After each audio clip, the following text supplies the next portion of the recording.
Ambi nemplekke gambar-gambar, Pak. Oh. Lambangmu apa, Le? Yamaha 75. Lho. Sik. Sing jeneng pilihan kuwi mesti lambange bangsa jagung utawa bangsa pari kuwi mengku lambang dhewe-dhewe. Nek pari iki kesejahteraan pangan lan sak piturute ngono kuwi ora kok Yamaha 75. Ha iki pemikirane wong ora cerdas kaya ngene iki. Oh, mergo apa kok gambari montor. Kita harus bergerak cepat. Ngono, membangun desa kudu bergerak cepat. Cek dengan pemikiran yang lugas. Apa sebabnya aku nggak kabar motor selah sepisan langsung muni Yamaha 75 kebule tekan ngendi-endi.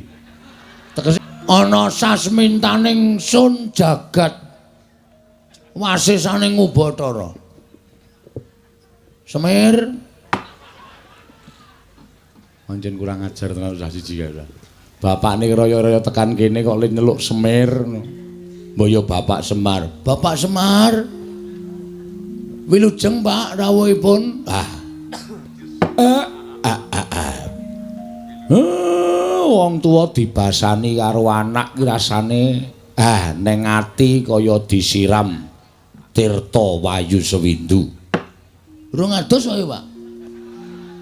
Sing ngomong rung adus apa? Iki mau kok arep siram. Atiku rasane kaya disiram tirta wayu sewindu. Anyes. Oh. Slamet tekaku, Dole, Bagong. Aku ngaturake pamujiku tampanana ya cah bagus. Kula pundi nggo jimat paripe ndayanana ing kasantosan. Amawa ana kabagyaning gesang kula. Bapak. Pripun prayogaken nggih, Pak? Iya. Ya ming aku gumun kowe iki dadi anake Semar kok. Seprana seprene manggon ning kene kok lincak ora ganti-ganti. Nganti mbok tembel nganggo blabak kaya ngene iki. Nek pancen ora duwe iki nyuwun karo bapak. Mesti tak goleke utangan. Padha wae, Pak. Urip ora arep ngebot-boti karo wong tuwa. Prayogaken anggenipun lenggah Bapak Semar. Iya, ora kurang prayoga, Dole. Kamas nolo gareng. Waduh, sian. Biasane nek nyeluki tekle ngono. Ki Kang Mas nolo gareng. Tata krama etok-etoke wonten Pasewakan Agung. Kamas nolo gareng winantu ing Suka Basuki. Rawuhipun Kamas. Pangestumu, Dik. Slamet tekaku. Aku ngaturake pudya pangastawaku tampanana. Kula pundi nggo jimat paripin dayanana ing kasantosan. Dipun sekecaken anggenipun lenggah Kamas. Iya wis ora kurang prayoga. Kamas Petruk. Wilujeng rawuhipun Kamas. Wah, anteng atiku, Gong. Ayem anteng. Aku tok basane iki kaya anguk-anguk lawanging swarga. Empuk gek mati. Lho. Tegese iki ayeme atiku prasasat kabagyan kaya anguk-anguk lawanging swarga. Mengkono ka, Mas. Slamet to, Di. Pangestumu. Wilujeng ka, Mas. Prayogaken ya, Mas. Ya, ora kurang prayoga. Sabar sedhela Bapak Semar. Mboten wonten gangsal menit tumuli menika mangke unjukanipun medal. Iya. Ya wis aja kuwati. Dadi ayem rasane bapak. Bapak kuwi mlaku saka Karangkadempel, saka kelurahan tekan kene. Nek sing jeneng wong tuwa ki rak ya mesti ngelak. Sami, Bapak. Kula nggih ngoten. Ya mung sing dadi kageting atiku, Bagong. Kowe kok dadak menehi undangan karo bapak. Dina iki kon tekan omahmu iki jane eneng ngopo? Malah tekaku bareng karo Gareng karo Petruk iki apa kakang-kakangmu ya tok wenehi undangan supaya tekan omah kene. Pancen leres mekaten, Bapak. Wonten atur ingkang badhe kula unjukaken kathokipun Bapak. basa ora pethoke gayane basa. Badhe kula unjukaken ngersanipun Bapak Semar. Bab apa? Ngaten, Bapak. Ingkang sepisan sewu-sewu kalapatanipun ingkang putra diagung pangaksami dening kula mboten ngaturaken tata upacara ning kaprajan. Dateng Bapak Semar upamiya ai. Upamiya Bapak menika rawuh menika kula ngertos badhe rawuhipun tabuh pinten kula badhe nyawisaken bandosa. Kurang ajar tenan. Kereta kencana. Apa duwe? Kere kok kereta kencana. Ayo saura-urane titian apa-apa Bapak tok pethuk nganggo apa to apa. Badhe kula pethuk mawi titian kula, Pak. Saha nyawisaken Herminakata, Hermawar. Hermawar. Herminakata ing gone Ndara Dursasana. Hermawar kinarya amijiki ampeyanipun Bapak Semar saha amijiki ampeyanipun Kamas Gareng kalian Kamas Petruk. Wis rasah werna-werna. Sing jeneng wong tuwa karo anak ketemu slamet ki wis ayem atine. Lho. Lha pinanggih slamet teng pundi, Pak? Sing jeneng wong tuwa karo anak ketemu saras ki wis apik. Berarti nek niki slamet ana hubungan karo saras. Wah, wis goblok banget. Saras ki waras. Wong anu panti pijet. Utuh. Terus slamet ki wilujeng. Ngono lho. Nek kira-kira ora iso basa rasa basa gong malah bingung Bapak engko. Pripun Pak ya tata kramane. Ya wis ora sandadak werna-werna sing baku Bapak wis tekan kene iki aku wis seneng. Mengkaten Pak. Lah saiki aku tak takon. Monggo. Kowe iki jane arep ngopo kok dadak nekake Bapak? Wah mboten mungkin, Pak. Mboten mungkin kula tegel nekak Bapak. Ngrawuhke Bapak ana ing kene iki karepmu piye? Ngene, Pak. Selasa basa wae, Gong. Oh ya basa. Mekaten, Pak. Niki kan ora kaya wong muni basa kok niki kan. Menika kan, menika ora sanggokan. Engko ngelak ora.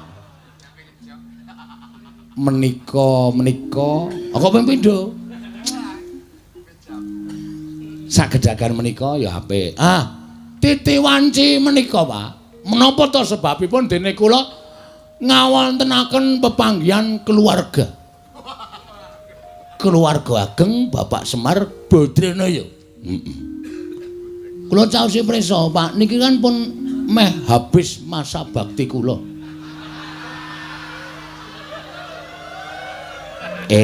Ngono. Nggih, Pak. Ning kanyata, kira-kira sasi November niku pun entek, Pak. Pun telas masa bakti kula. Lek kula udu penemu uron dateng pembangunan padusunan Prengapus mriki. Lah terus niat kula niku ajeng neruske perjuangan kula, Pak. Perjuanganmu ing babagan anggen kula ngesuwi para kawula sak padukuhan ing Prengapus. Menika badhe kula terasaken namung keramikipun dereng gadah, Pak. Terasaken bangun teras terusaken dipun terusaken krana sakathahing para masyarakat kawula sak padukuhan Prengapus menika kanyata menika tasih setuju menawi kula menika tetep madheg minangka dadi kamituaning padukuhan Prengapus. Ketitik kula niku mboten wonten mungsuhe, Pak. Iya. Niki sing kula pacak dadi mungsuh kula bojo kula, Pak. Oh iya. Supaya sah ing samukawisipun. Kuwi tegese lemu mranata para kawula kuwi apik, ngono, becik. Dasare kowe ya srawung karo masyarakatmu, srawung kawulamu. Ya ora? Nggih, Pak. Ning nggon tata cara apa wae kerepotaning masyarakat kowe teka. Ana ing kabagyaning masyarakat kowe teka. Masyarakat kesusahan kowe ngetok, masyarakat padha seneng kowe ya ngetok. Kuwi jenenge kowe srawung apik. Mula ora ana liyane kejaba kowe kudu neruske perjuanganmu melawan Belanda. Ora. Perjuanganmu nggonmu nata marang padusunan iki. Mekaten, Pak. Nah, intinipun kula ajeng nyuwun pangestu kaliyan Bapak Semar. Tak pangestoni. Kaliyan nyuwun Probio. Sing arep maju jago kowe kok kowe njaluk Probio aku. Ngengeti bilih kula menika mboten nggadahi celengan, Pak. Iya. Ngengeti bilih kula menika ugi nuwun sewu tiyang mboten gadah ning dipercaya dening para masyarakat. Nggih, kados pindu pundi malih kula tetep kudu maju minangka dadi pengayomaning masyarakat nerusaken dhateng pembangunan pedukuhan pring ngapus. Nik ngaten niku, Pak. Lah, mula kula nyuwun dukunganipun, Bapak. Iya. Bapak kula pacak minangka dadi tim sukses kula. Iya. Sampeyan Bapak kula jaluk supaya ampun tilem wit dina niki. Wong tuwa melek teka saka iki tekan sok November ora mudhar ya ning ya. Ayo aneh-aneh ora. Sambi nemplekke gambar-gambar, Pak. Oh. Lambangmu apa, Le? Yamaha 75. Lho. Sik. Sing jeneng pilihan kuwi mesti lambange bangsa jagung utawa bangsa pari kuwi mengku lambang dhewe-dhewe. Nek pari iki kesejahteraan pangan lan sak piturute ngono kuwi ora kok Yamaha 75. Ha iki pemikirane wong ora cerdas kaya ngene iki. Oh, mergo apa kok gambari montor. Kita harus bergerak cepat. Ngono, membangun desa kudu bergerak cepat. Cek dengan pemikiran yang lugas. Apa sebabnya nggak kabar motor selah sepisan langsung muni Yamaha 75 kebule tekan ngendi-endi. Tegese kuwi nggonku srawung karo masyarakat iso tekan ndi-endi. 75 wis dadi tembung terus tanggap ing samu barang lir. Usaha. Wong ki nek urip tanpa direwangi usaha ora bakal iso kelakon penjangkane. Jiwa besar. Usaha meneh, usaha wis ping pindho. Hasilnya akan kelihatan. Langkah pertama kita memajukan masyarakat. Inilah pemimpin yang luar biasa.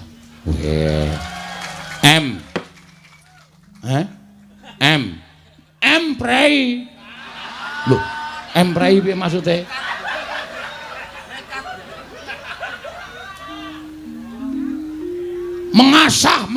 Mengasuh. Iya. Ayo kita bangun desa kita. Wah, edan.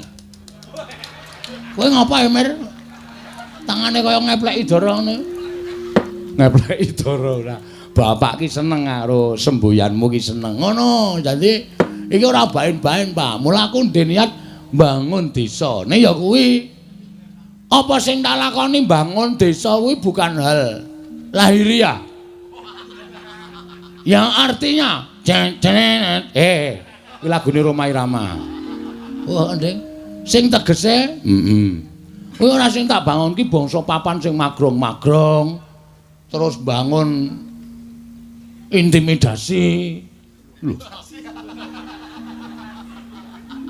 Intimidasi ki piye maksude kok? Pengairan lho, irigasi. Intimidasi ki pendekatan. Ndeng. Irigasi.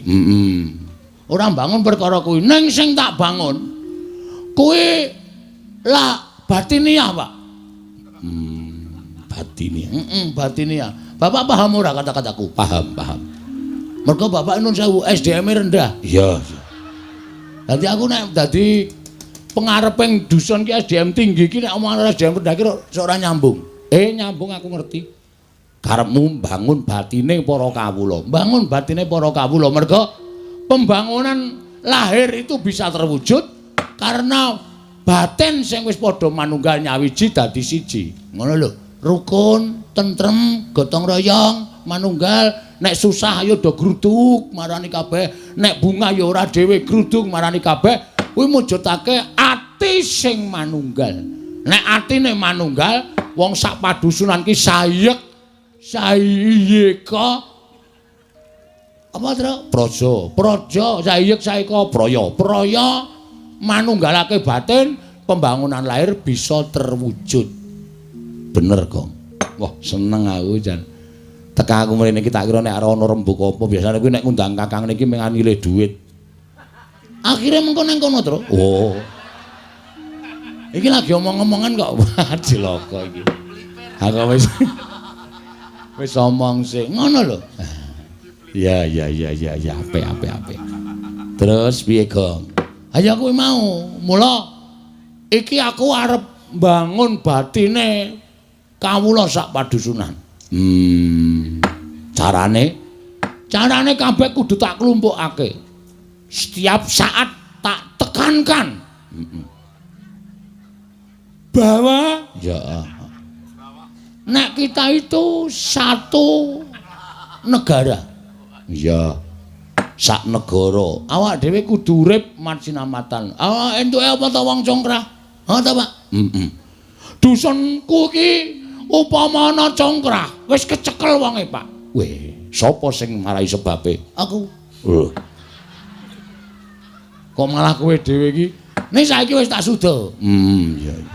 Wis tak suda aja nganti aku gawe congkrah. Mergo aku dadi pimpinan. Heeh. Supaya kabeh iki iso manunggal tetunggalan sayuk rukun rukancane.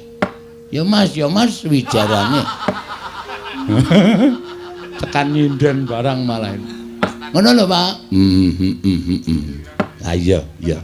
Apik to, Le. Lah terus saiki bapak tok jak rene iki jane arep ngopo? Nyuwun donga, Pak. Oh iya. Sing jeneng anak nek duwe karepan tanpa dongane wong tuwa, mbok nganti sirah dienggo sikil nek nganti kelakon. Mergo wong tuwa iki tumrap aku Gusti Allah katon. Bener. Bapak iki tangan-tangane sing gawe urip. Nek bapak ora paring pangestu, arep aku menggebu-gebu, tidak akan berlaku. Weh. Iso kabeh ta, Tru? Heeh, pinter. Ngono lho. Dadi aku bapak rawone tak suwuni pangestu. Angka 2. Kakang-kakangku ya tak jaluki pangestu. Mergo kakang-kakangku kuwi tumrap aku iblis katon. Setan tenan. Bapak iki di pihak yang baik. Nyuwun 3 Mas kagem bapak kula. Ora urung dijalukke panitia. Sing gedhe pangapuramu Pak gula kuntek. Weh. Ya wis ora apa-apa ora. Tak suwunke panitia ya, Pak. Engko diwakilke dalange sik mangan. Wah iya wis ora apa. Ora apa-apa dole. Ngono lho. Nyuwun pangestu lan aku nyuwun karo bapak supaya sak suwene iki bapak nunggoni karo aku. Mergo kekuatan sing paling luar biasa tumraping Bagong ki mung Bapak Semar. Syukur nek kowe isih percaya karo aku. Lah kok kon percaya sapa? Wong bapak ki bapakku. Iya. Ngono. Sak ngendikane bapak arep tak estokke. Sak dawuhe bapak arep tak estokke. Aku tok kon ngopo, Pak? Biar dek zaman pertama aku nyalon dukuh pring apus, tok kon kungkum. Aku yo nglakoni 40 dina 40 bengi. Kowe dawuh karo aku, wong prihatin ki ora njaluk karo sing mbau reksa. Wong prihatin ki ora njaluk karo sing tunggu kali, karo sing tunggu guwa. Ning golek papan sing sepi sepen kuwi supaya eling karo kelakuane sing biyen, resik jiwa lan batine. Aja nganti tumindak dosa, nyuwun pangapura marang ngersaning Gusti lan nyuwun supaya diilangi dosa-dosane sarana awake dhewe nglarani awake dhewe satata wong papa utawa sebut tapa. Wah. Kok mletik ya. Ha iya. Iso ngartekke kaya ngono. Wong ki anggere cegah dahar, cegah guling, ora maem ora turu. Kowe ora kok piye-piye ning ngrasake wong sing sengsara uripe, kadang kala mangan wae ngrekoso, turu wae ra iso. Lah awake dhewe kudu iso nirake lelakone wong sing sengsara kaya ngono kuwi disebut tapa. Neng kali lakoni wiritan. Iya. Ha ta, Pak? Terus aku dikon petruk, kon ngebleng ning jero kamar. 30 dina 30 bengi. Kuat kok kowe kaya. Kuat, lulus. Wedian. Ampuh kowe. Heeh. Dhewe karo bojoku. Yo. Aku ngebleng bojoku mbligung. Ora ana empere kaya ngono iki. Ora pas kok ya. Ora ana kegiatan ning jero. Tingak-tingu arep ngapa iki? Iya, terus ya meng gareng sing kurang ajar. Lah piye to? Sing terakhir aku kon turu ning sarean. Sareane siji. Heeh. Oleh turu ning sarean kene iki sarean leluhur. Tak turani 3 dina. Bareng tak kenali juru kuncine iki ming sarean genjik. Wow. Mula kok blas ora ngrimpeni. Arep tak apusi setan ora.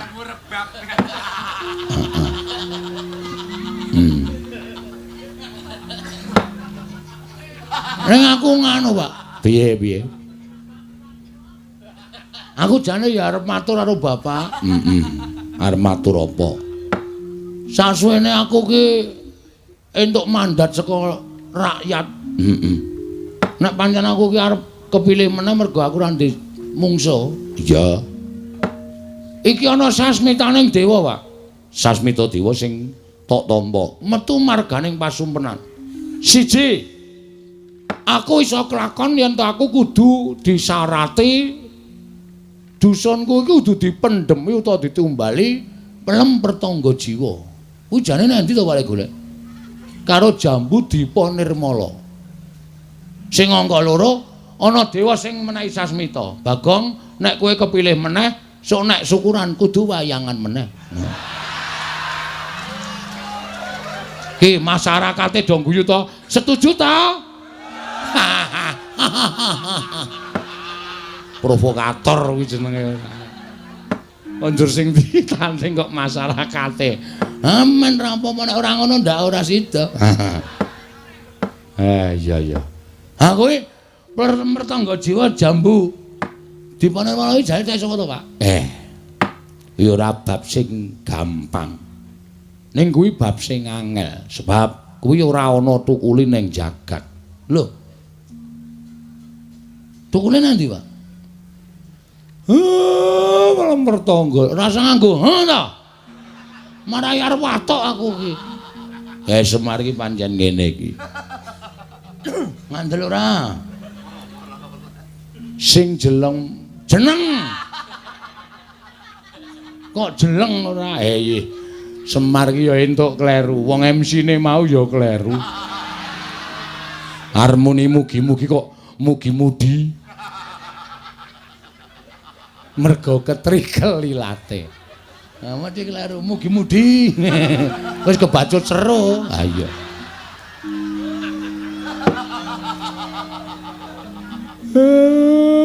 Kowe omongi ya, pelem pertangga jiwa Jambu Dipa Nirmala kuwi tukule ora ning jagat. Teng pundi, Pak? Kuwi ning Kayangan. Wah, lah mula tak golek ning pasar buah kok ora ana. Anggere bakul tak takoni tumbas pelem pertangga jiwa mboten nonton Jambu Dipa Nirmala mboten nonton sak pasar kempot tak goleki ora ana. Lah kuwi sing angel ning kono kuwi. Sing angel ning kono kuwi. Sebab kuwi sing duwe dewa, tur kuwi pangdaharaning para dewa. Mula dewa ki ora daharwa ing dami, daharane saben dina ya pelem pertangga jiwa Jambu Dipa Nirmala unjukane tirta amerta. Kuwi dewa. Lah saiki tak takoni kowe, Pak. Nek kowe ora iso jawab, aku le nyebut bapak cukup tekan semene mir. Waduh kok balik meneh. Konjur mir meneh. Wis ben apa-apa. Piye? Aku tak takon, kondang wong dusun pring apus kene do ngandhake. Bagong wae pengarepe, Bagong wae pemimpine. Mergo kae anak Semar, Semar iki dewa. Asline ora, Pak. Pak, Asline kowe dewa apa ora? Apa mung gedhe tur dawa tok? Ora dewa asli. Tak omongi kuwi mbiyen crita mbiyen. Nek wong sing percaya ya monggo, nek ora aku ya ora apa-apa. Ha iki sing takon anakmu Anakmu kudu ngerti kenyataane. Nek nganti anakmu ditakoni masyarakat, Pak Bagong, napa sampeyan iku anak dewa? Apa aku muni ya mbuh ngono? Engko dikira aku ki wong ora tanggung jawab.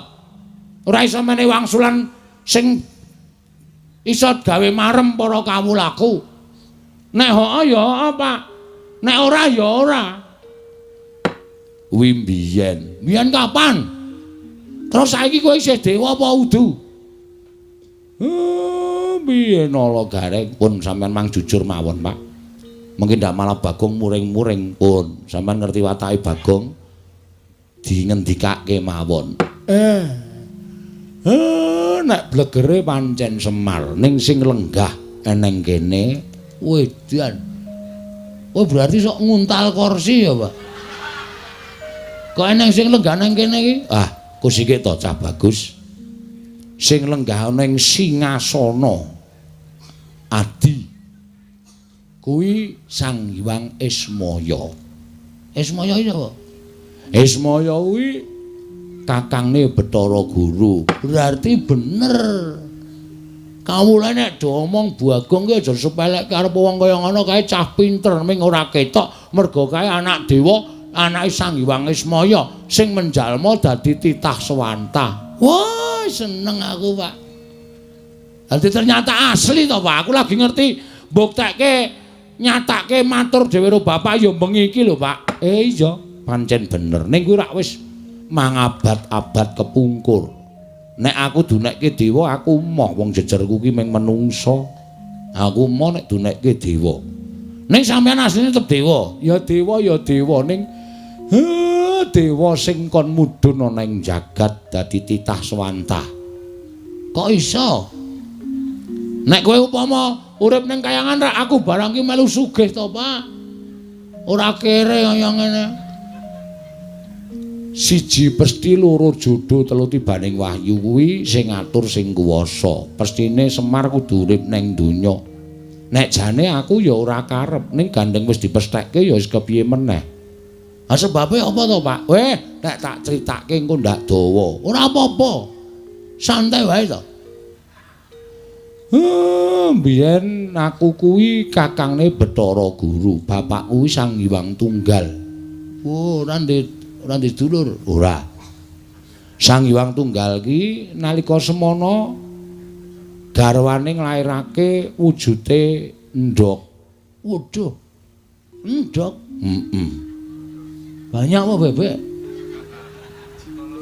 Wis wujud endhog ngono wae. Lah, endhog mau lair dadi bocah telu.